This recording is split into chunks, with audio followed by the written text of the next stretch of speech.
Cap-Vert, le projet de loi approuvant le nouveau statut des communes a été adopté par l'Assemblée nationale le 21 mai 2024 à la majorité simple. Parmi les changements figure une décentralisation accrue qui donne plus de pouvoir aux conseils municipaux. Selon l'exécutif capverdien, cette nouvelle loi devrait mettre en œuvre une stratégie de décentralisation visant à augmenter la productivité et les revenus de tous les segments de la société et à répartir équitablement les bénéfices de la croissance du PIB à tous, ainsi qu'à faire de cet objectif une réalité. Le nouveau statut induit des réformes juridiques et institutionnelles visant à créer des conditions nécessaires à la réalisation d'un nouveau modèle de gestion territoriale dans le pays.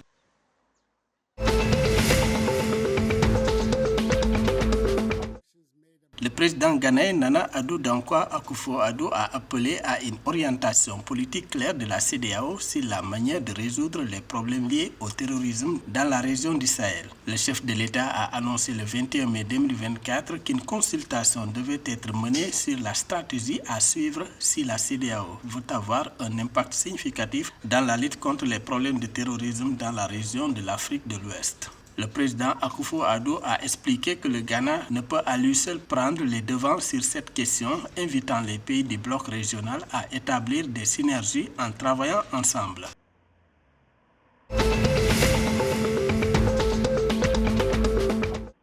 Le FMI a mis en garde les pays de l'Union économique et monétaire ouest-africaine UEMOA sur la vulnérabilité de leur système bancaire aux défauts souverains et a ciblé la Guinée-Bissau, pays dont la dette est la plus risquée. Selon un rapport publié le 20 mai 2024, dans le cas de la Guinée-Bissau, le nombre de banques sans capitaux pour faire face à un défaut financier serait de 6 contre 16 au Niger, 13 au Mali. Le profil d'endettement de la Guinée-Bissau, le seul pays lusophone du groupe des 8 pays partageant une monnaie commune, est le plus risqué. La dette de la Guinée-Bissau, selon la dernière analyse du FMI réalisée dans ce cadre, s'élève à 80,2% du produit intérieur brut PIB, soit plus que la moyenne de l'Afrique subsaharienne qui est d'environ 60%.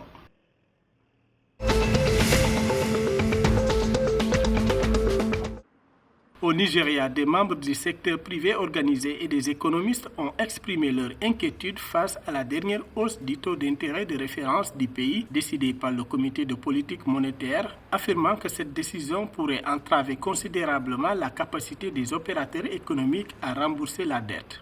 Le mardi 21 mai 2024, à l'issue de sa 295e réunion du comité politique monétaire, la Banque centrale du Nigeria, CBN, a augmenté ses taux d'intérêt à 150 points de base, passant de 24,74% à 26,25%. Il s'agit de la troisième hausse consécutive des taux d'intérêt de base cette année.